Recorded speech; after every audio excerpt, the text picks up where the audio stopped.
Hello everyone, welcome to legal law. सो आज की वीडियो में हम डिस्कस करेंगे मेंसुरेशन चैप्टर को। ठीक है, अब हमारे बस यही एक चैप्टर और एक दो चैप्टर कुछ ऐसे ही बच गए हैं, वो भी ज़्यादा इम्पोर्टेंट नहीं है।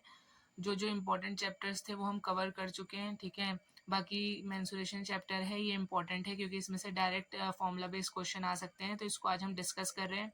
फिर जो एक दो चैप्टर्स बच जाएंगे उसको हम देख लेंगे, और अगर आप वो नहीं भी करोगे तब भी इतना कोई इशू नहीं है क्योंकि जो जितना इम्पोर्टेंट हो सकता था वो हम ऑलरेडी कवर कर चुके हैं, और उसकी वीडियो हमारे चैनल पर ऑलरेडी अपलोड है। अगर आपने नहीं देखी है तो आप जाके देख सकते हैं। ठीक है, तो आज हम इस चैप्टर को भी एक वीडियो में ही पूरा कंप्लीट कर लेंगे। बस इसमें आपको ना सबसे ज़्यादा क्या याद रखना है, जैसे 3D शेप्स होती हैं और ट्राइंगल वगैरह होते हैं, उनके जितने भी फॉर्मूला है ना वो सब आपको एक जगह लिख लेने हैं। जैसे आप हेडिंग डाल लो अपने रजिस्टर में साथ साथ, और जो भी मैं आपको फॉर्मूला बताऊंगी वो सारे एक साथ लिख लेना। ठीक है, क्योंकि इस चैप्टर में से डायरेक्ट फॉर्मूला बेस्ड क्वेश्चन आता है।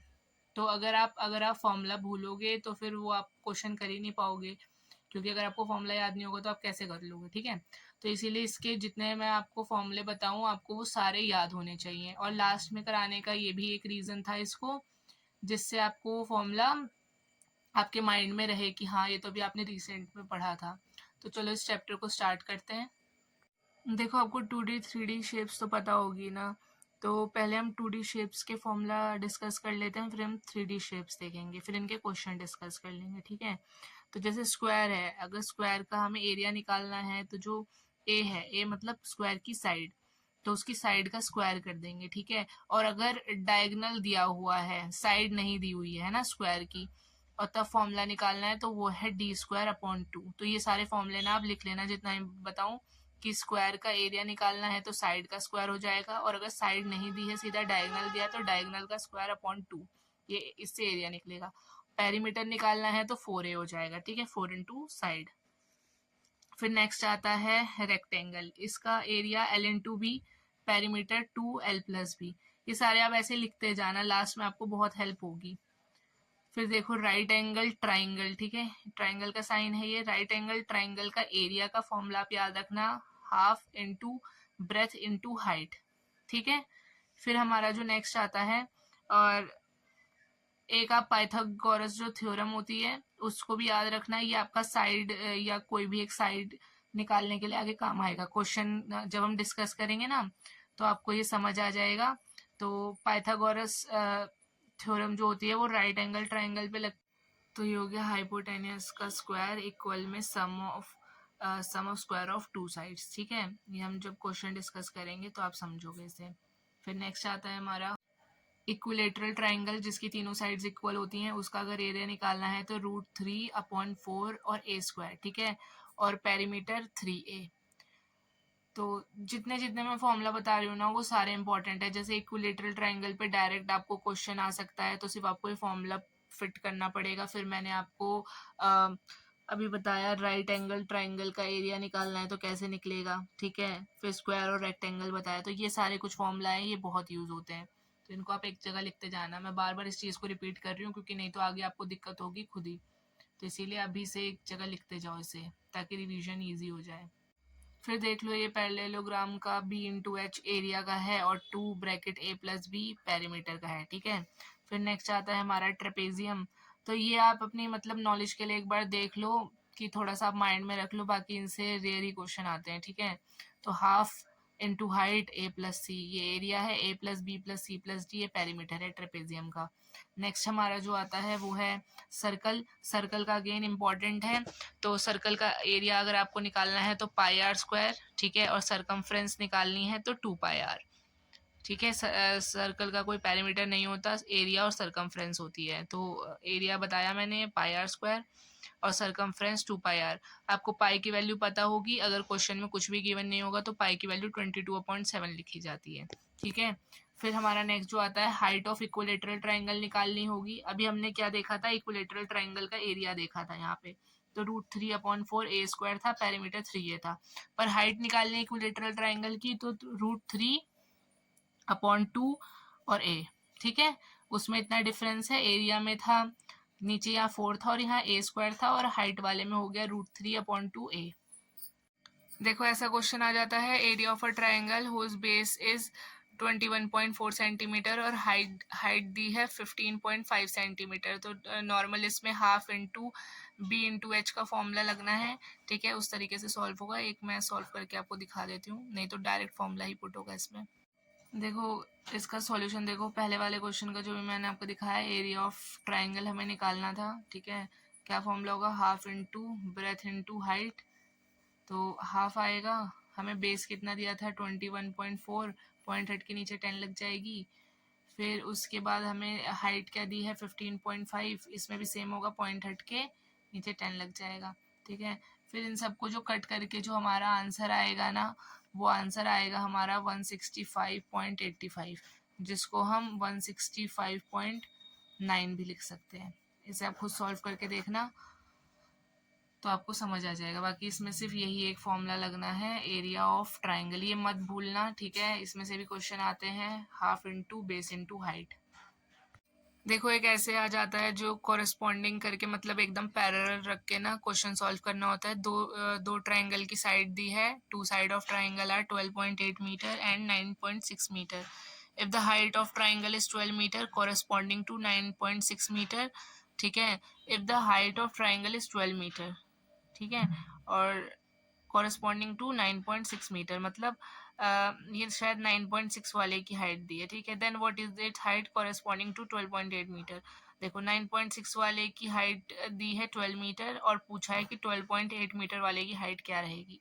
तो इसमें भी हम डायरेक्ट दोनों side half into base into height करके सॉल्व करेंगे। मैं आपको बता देती हूँ कैसे करना है। इस क्वेश्चन में ना मैं आपको इक्वेशन बना के दे देती हूँ। देखो यहाँ पे half into base into height, आपको पता है दोनों साइड के ट्राइंगल दिए हैं, एक साइड का सब कुछ दिया है, दूसरे की सिर्फ साइड दी है, हाइट पूछी है। तो आप सॉल्व खुद करना है, इसका आंसर मैं नहीं बताऊंगी आपको। देखो क्वेश्चन में क्या था, हाफ और 9.6 वाले की जो हाइट दी थी वो दी थी 12, फिर इक्वल में क्या आएगा, हाफ और साइड थी 12.8, पर जो हाइट है हमारी वो हमें कुछ नहीं दी, तो वो हाइट एज इट इज आ जाएगी। अब देखो ये आपस में सॉल्व हो जाएगा, हाइट को इधर ही ले लो, जो यहाँ पे डिवाइड था वो वहाँ मल्टीप्लाई हो जाएगा, जो मल्टीप्लाई था वो डिवाइड में चला जाएगा, ठीक है। जैसे ये 2 से 2 कट जाएगा क्योंकि ये डिवाइड मल्टीप्लाई का हो जाएगा, मतलब कि यहाँ से जो 2 डिवाइड का है ये यहाँ जाएगा तो ये मल्टीप्लाई में जाएगा ना, तो इसको आमने सामने ही काट दो, ये 2 2 से कट जाएगा। फिर बचा ये, इन सबको भी आपस में काट दो, फिर जो आंसर आएगा वो आप कमेंट सेक्शन में बताना। देखो नेक्स्ट क्वेश्चन ये डिस्कस करते हैं, the side of a triangle are in the ratio 1/3, ratio 1/5, ratio 1/4 and its parameter is 141 centimetre, difference between the greatest and the smallest side, ठीक है। हमें साइड दे रखी है ट्राइंगल की रेशो में, जो कि फ्रैक्शन में है, और उसका पैरामीटर दे रखा है। तो ग्रेटेस्ट और स्मॉलेस्ट साइड निकालनी है। अब आप बताओ पैरामीटर ऑफ ट्राइंगल का क्या फॉर्मूला होता है, फिर हम इस क्वेश्चन को डिस्कस करते हैं। देखो जो पेरीमीटर ऑफ ट्राइंगल होता है ना, उसका फॉर्मूला होता है a प्लस बी प्लस सी, ठीक है। और हमें जो साइड्स की रेशो दे रखी है वो दे रखी है 1/3, फिर 1/5 और फिर 1/4, ठीक है। अब हमें अगर आपने रेशो पढ़ी है, ठीक है, अगर आपने रेशो वाली पूरी वीडियो देखी है तो हमने इसको सॉल्व करना देखा था। अगर आपने रेशो एंड प्रोपोर्शन की वीडियो नहीं देखी है तो आप जाके देख सकते हैं। तो इन तीनों की हम एलसीएम ले लेंगे, तो इनकी जो कॉमन एलसीएम आएगी वो 60 आएगी, ठीक है। तो ये 60 से इनको मल्टीप्लाई कर देंगे ताकि ये कट जाए। तो इनको काटने के बाद हमारी जो रेशो निकलेगी वो निकलेगी 20:12:15। अब जो हमारा पेरीमीटर ऑफ ट्राइंगल है उसका क्या फॉर्मूला है, मतलब तीनों साइड्स को हम प्लस कर दें, ठीक है। और हमें जो एक्चुअल पेरीमीटर दे रखा है वो 141 सेंटीमीटर दे रखा है। तो पहले हम रेशो को प्लस करेंगे, 20 + 12 + 15 हमारा कितना होगा 47, पर हमें 47 की वैल्यू कितनी दे रखी है 141। तो जो 1 की वैल्यू आ जाएगी ना वो हमारी आ जाएगी 3, इनको काट के 141 डिवाइडेड बाय 47 करके जो हमारी वैल्यू आ जाएगी वो 3 आ जाएगी। अब हमें बोला है difference between the greatest and the smallest side. अब हम इनकी एक्चुअल साइड निकाल लेंगे। 1 की वैल्यू 3 है तो ये 20 की वैल्यू, ये 20 को 3 से मल्टीप्लाई कर देंगे, 12 को 3 से मल्टीप्लाई कर देंगे, 15 को 3 से, क्योंकि रेशो में था ना, इनकी एक्चुअल वैल्यू हमें नहीं पता थी। एक्चुअल वैल्यू निकालने के लिए इनको 3 से मल्टीप्लाई कर दिया, तो जो हमारा आंसर आ गया वो आ गया 60:36:45। अब बोला है difference between the greatest and the smallest value, तो ग्रेटेस्ट ये है, स्मॉलेस्ट ये है, इनका डिफरेंस कितना आएगा हमारा, इनका डिफरेंस आएगा हमारा 24। सिंपल था ये क्वेश्चन। बस देखो, अगर आपको फॉर्मूला याद है तो आप इस क्वेश्चन को सॉल्व कर पाओगे। अगर आप फॉर्मूला भूल गए तो आपको चाहे मतलब कितना भी आता हो कि आपको पता हो कि क्या फॉर्मेट है, पर अगर आपको फॉर्मूला ही याद नहीं होगा तो आप कैसे कर पाओगे। इसलिए मैं बार बार बोल रही हूँ, इसके फॉर्मूले मत भूलना। जितने भी अभी तक मैंने आपको फॉर्मूला कराए हैं वो तो आपको याद रखने ही हैं, पर इस चैप्टर के आपको खासकर याद रखने हैं क्योंकि इसमें से डायरेक्ट फॉर्मूला बेस्ड क्वेश्चन आता है। देखो नेक्स्ट हमारा है height of an equilateral triangle दी हुई है। इक्विलेटरल ट्राइंगल की हाइट 10√3 सेंटीमीटर, एरिया निकालना है। तो एरिया ऑफ इक्विलेटरल ट्राइंगल हम अभी पढ़ के आए थे, क्या था, √3/4 a²। और हाइट ऑफ इक्विलेटरल ट्राइंगल क्या था वो आप कमेंट्स में बताओ। देखो उस क्वेश्चन में हमें ना साइड नहीं दी हुई थी, तो साइड के लिए हम क्या करेंगे, हमें हमें सिर्फ height of an equilateral triangle दी थी। तो हाइट ऑफ इक्विलेटरल ट्राइंगल का हमने जो फॉर्मूला देखा था वो क्या देखा था, देखो √3/2 और a। ठीक है, अब हाइट क्या दी है इक्विलेटरल ट्राइंगल की, वो दी है हमें 10√3, तो हमने ये लिख दिया और एज इट इज ये फॉर्मूला सामने लिख दिया। √3 से √3 कट जाएगा और ये यहाँ पे क्रॉस मल्टीप्लाई हो जाएगा, तो यहाँ पे जो a की वैल्यू आएगी वो 20 आ जाएगी। ठीक है, अब यही a की वैल्यू आ गई, तो अब एरिया ऑफ इक्विलेटरल ट्राइंगल क्या होता है, √3/4 a²। ठीक है, तो अब हमारी जो a की वैल्यू क्या आई है, देखो 20।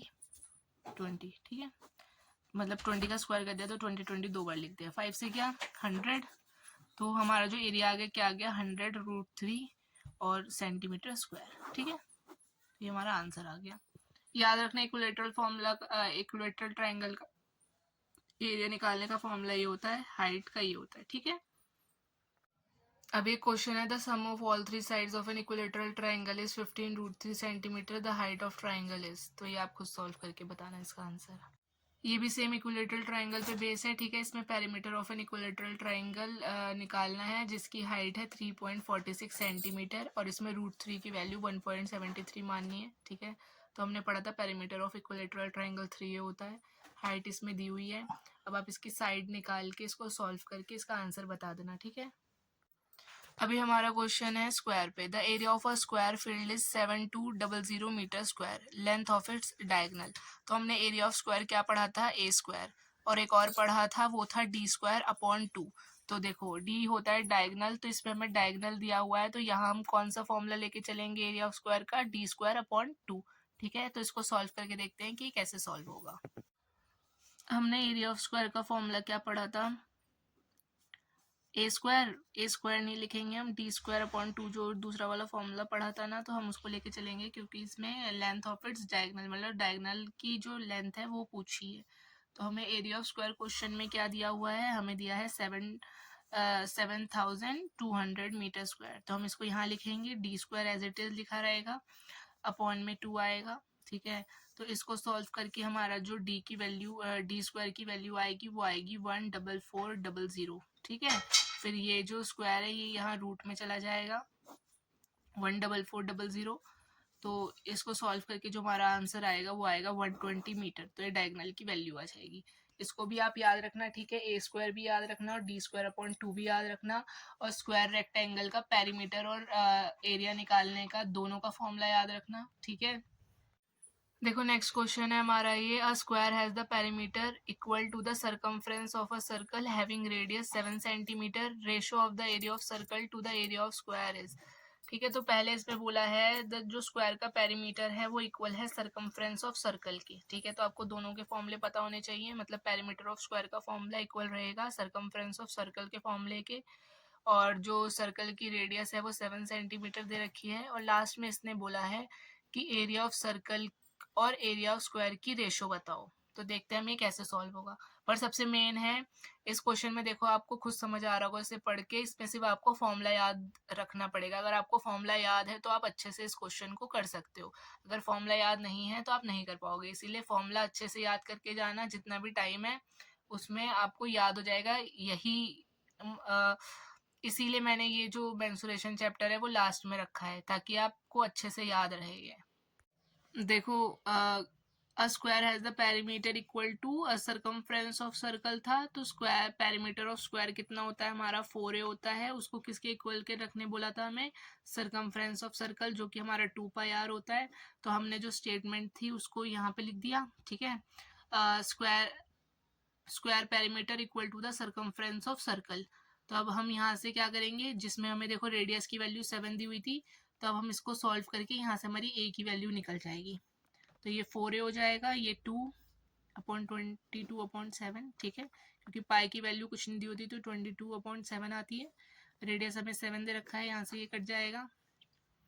फिर उसके बाद इसको सॉल्व करके जो हमारा आंसर आएगा ना, a की वैल्यू हमारी आ जाएगी 11, ठीक है। फिर हमें क्या बोला है, ratio of area of circle to area of square, मतलब हमें एरिया ऑफ सर्कल निकालना है और एरिया ऑफ स्क्वायर निकालना है। तो जो हमारा एरिया ऑफ सर्कल था उसका फॉर्मूला क्या होता है बताओ, पाई आर स्क्वायर, ठीक है। अगेन यहाँ पे जो हमें आर की वैल्यू है वो दी हुई है, तो ये तो 22/7 हो जाएगा। आर की वैल्यू 7 थी तो 7 का स्क्वायर 49 होता है, ये यहाँ से कट जाएगा। फिर जो हमारा एरिया ऑफ सर्कल आ रहा है वो कितना आ रहा है 154, ठीक है, 154 सेंटीमीटर स्क्वायर। फिर उसके बाद जो हमें निकालना है वो निकालना है area of square. Area of square हमने क्या पढ़ा था, ए स्क्वायर, ठीक है।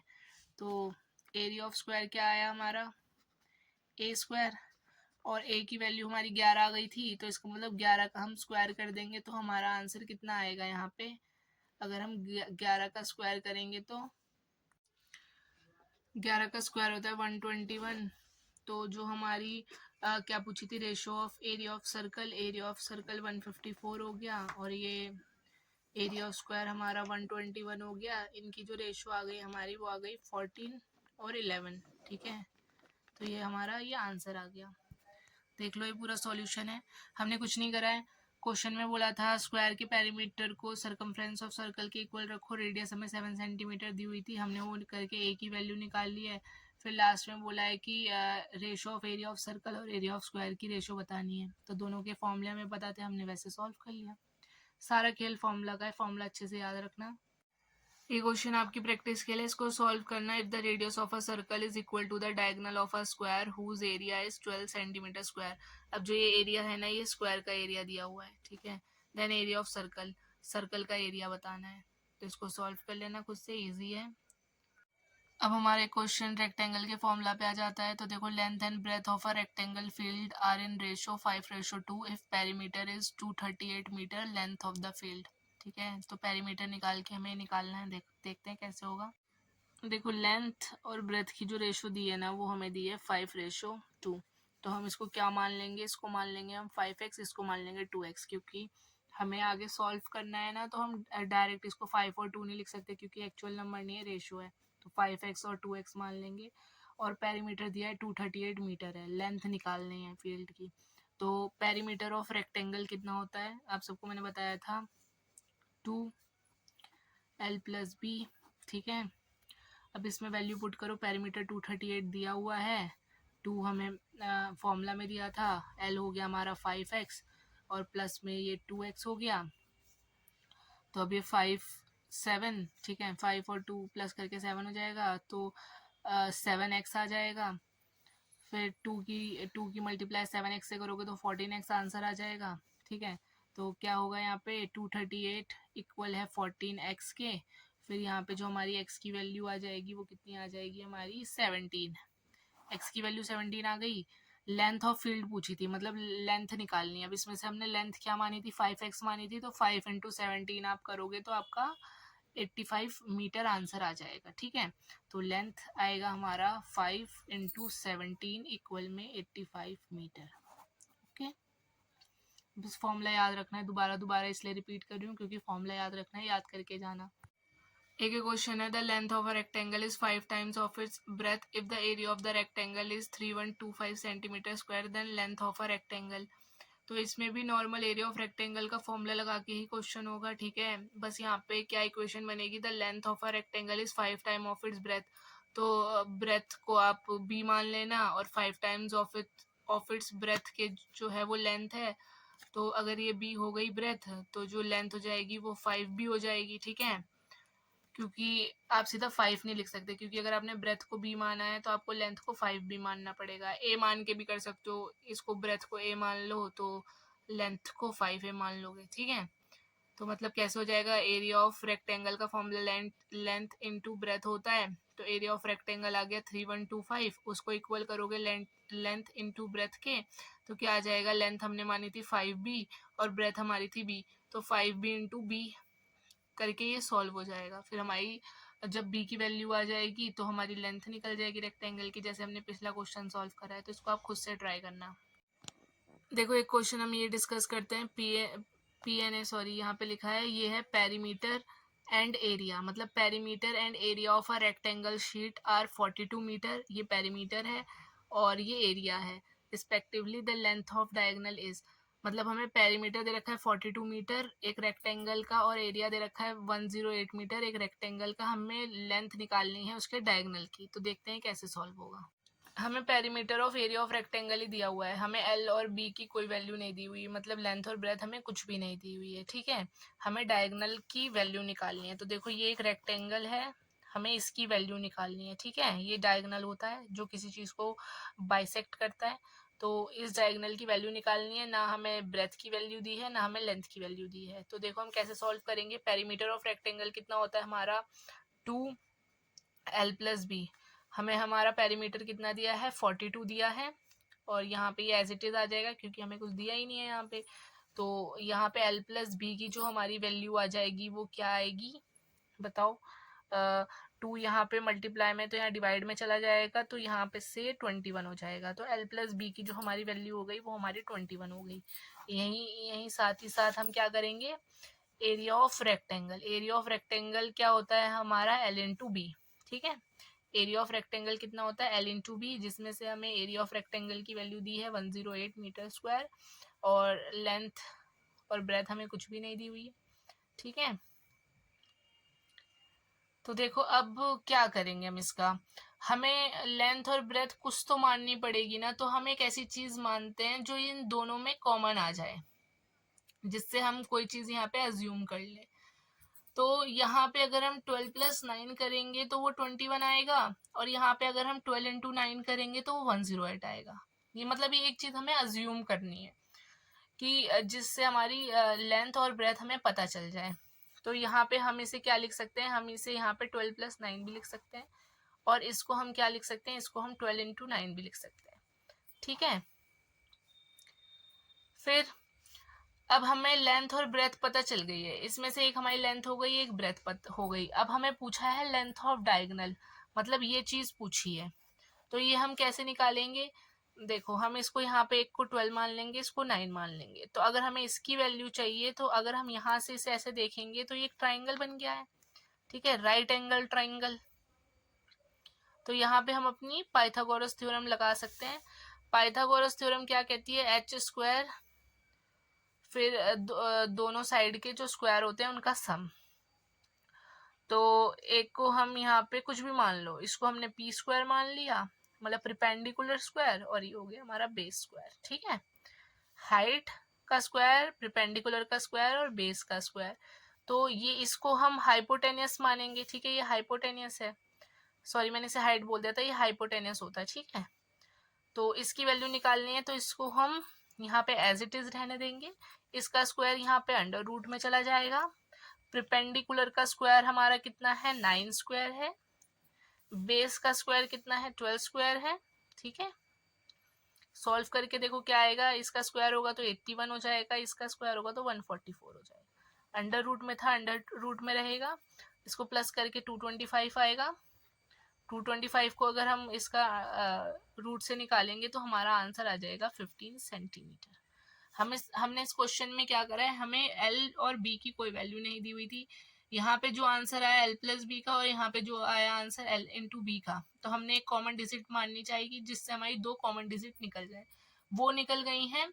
तो हमने यहाँ पे देखा है कि एक राइट एंगल ट्राइंगल बन गया है, जिसमें से हमें इसकी हाइपोटेनियस की वैल्यू निकालनी है क्योंकि डायगोनल था ये।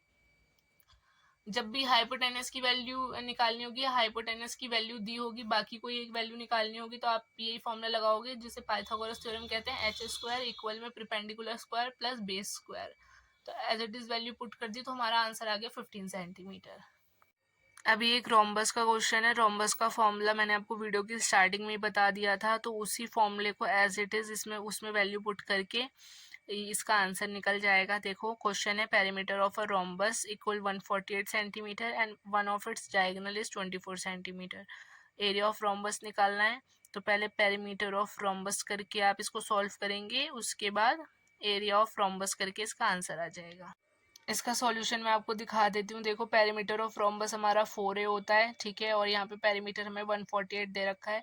इसको पुट करके हमारी जो है a की वैल्यू निकल जाएगी। फिर हमारा जो एरिया ऑफ रोम्बस होता है वो half into diagonal 1 into diagonal 2 होता है, ठीक है। तो डायगनल 1 हमें 24 सेंटीमीटर दिया हुआ है, तो इसको अगर हम सॉल्व करेंगे, ठीक है, हाफ इंटू डायगनल 1, तो हमारा आंसर आ जाएगा। देखो एक क्वेश्चन हमारा एरिया ऑफ सर्कल पे बेस्ड है। एरिया ऑफ सर्कल वो सरकमफ्रेंसेस 26.4 सेंटीमीटर। हमें एरिया ऑफ सर्कल निकालना है, सरकमफ्रेंस दी है। इसका सॉल्यूशन हम यहीं से देख लेते हैं, आप इसको खुद से सॉल्व करके देखना नोटबुक में। सरकमफ्रेंस ऑफ सर्कल था 2πr, ठीक है, मतलब फॉर्मूला है। तो सरकमफ्रेंस की वैल्यू 26.4 दे रखी थी, वो दे के हमने as it is value put करके, रेडियस नहीं दी थी तो रेडियस निकालनी है। जब हमारी ये रेडियस आ जाएगी पूरा सॉल्व करके, तो हमें एरिया ऑफ सर्कल लगाना है जो कि है πr²। अब πr² हमें रेडियस की वैल्यू पता चल गई तो हमारा एरिया आ जाएगा, ठीक है। इसमें तो अब मुझे सॉल्व करके दिखाने की तो कोई नीड नहीं थी, आप लोग इतना कर लोगे, ठीक है। देखो अभी यहाँ पे एक क्वेश्चन है, two small circular grounds of diameter 42 metre and 26 metre are to be replaced by a bigger circular ground, what would be the radius of the new ground if the new ground has the same area as the two small grounds, ठीक है। तो to small circular ground को मिला के एक बड़ा ground बन रहा है, तो उसकी रेडियस क्या होगी। तो स्मॉलर ग्राउंड्स की डायमीटर दी है, आपको पता है डायमीटर का जो हाफ होता है वो रेडियस होती है। तो अगर इसकी रेडियस हमें निकालनी है तो 42 को 2 से डिवाइड कर देंगे, जो कि आएगा हमारा 21, और यहाँ पे इसको 26 को 2 से डिवाइड कर देंगे तो दूसरी रेडियस आएगी हमारी 13, ठीक है। तो इसमें क्या बोला है, two smaller circular ground of diameter इतना are to be replace by bigger circular ground. तो दो सर्कुलर ग्राउंड का जो एरिया है उसको प्लस करके दूसरे जो बिगेस्ट है उसके इक्वल कर देंगे। इसका सॉल्यूशन भी यहीं से देख लेते हैं। देखो यहाँ पे क्या हुआ है, पहले रेडियस निकाल ली है, इसकी निकली है 21, इसकी निकली है 13, ठीक है। तो πr² प्लस πr², मतलब दो स्मॉलर सर्कुलर ग्राउंड का जो एरिया है उसको प्लस कर लिया है, इक्वल रख लिया है न्यू वाले के। तो इनकी रेडियस हमें पता थी, इनकी रेडियस पता थी, इसकी कुछ न्यू है तो वो अलग से निकलेगी। बाकी एज इट इज फॉर्मूला, इसको फॉर्मूला लगा के सॉल्व करके आपको रेडियस मिल जाएगी, ठीक है। तो इसको आप खुद से सॉल्व करना। अब देखो ये क्वेश्चन है, इसमें है area of a circle inscribed in a square of area 784 centimetre square, pi की वैल्यू इतनी दी है, एरिया ऑफ सर्कल निकालना है। तो देखो इस क्वेश्चन में क्या है, हम देखते हैं एक बार।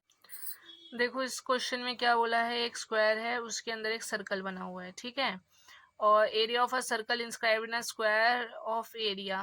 तो स्क्वायर का एरिया दिया है, जो हमारा पूरा स्क्वायर है उसका एरिया जो हमें दिया है वो हमें 784 दिया हुआ है, 784 सेंटीमीटर स्क्वायर, ठीक है। तो अब हम क्या करेंगे, स्क्वायर की ना पहले साइड निकालेंगे फिर हमारा एरिया निकलेगा, क्योंकि जब स्क्वायर की हमारी एक साइड निकलेगी तो उसका हाफ करके हम रेडियस निकाल सकते हैं। यही मैं आपको बताती हूँ कैसे होगा। पहले हमारा एरिया ऑफ स्क्वायर है, एरिया ऑफ स्क्वायर हमारा कितना होता है, a² होता है। एरिया ऑफ स्क्वायर था हमारा 784, और यहाँ पे इसकी रूट चली गई, यहाँ पे a एज इट इज रहेगा। तो 784 को अगर हम इसकी रूट हटा के वैल्यू जो आएगी हमारी, तो a की वैल्यू आएगी हमारी 28, ठीक है। फिर जो है हमारा एरिया ऑफ सर्कल, अब जब a की वैल्यू हमारी 28 आ गई, तो मान लो ये स्क्वायर था हमारा, इसमें से जो एक ये है ना, एक साइड, इसकी तो सारी साइड इक्वल होती है, तो इसकी जो साइड्स की जो वैल्यू है वो 28 आ गई है।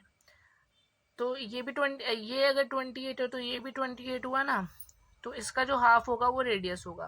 तो 28/2 कर दिया तो हमारा आ गया 14। तो जो हमारी अब एरिया ऑफ सर्कल में हमें क्या क्या चाहिए वो देखो।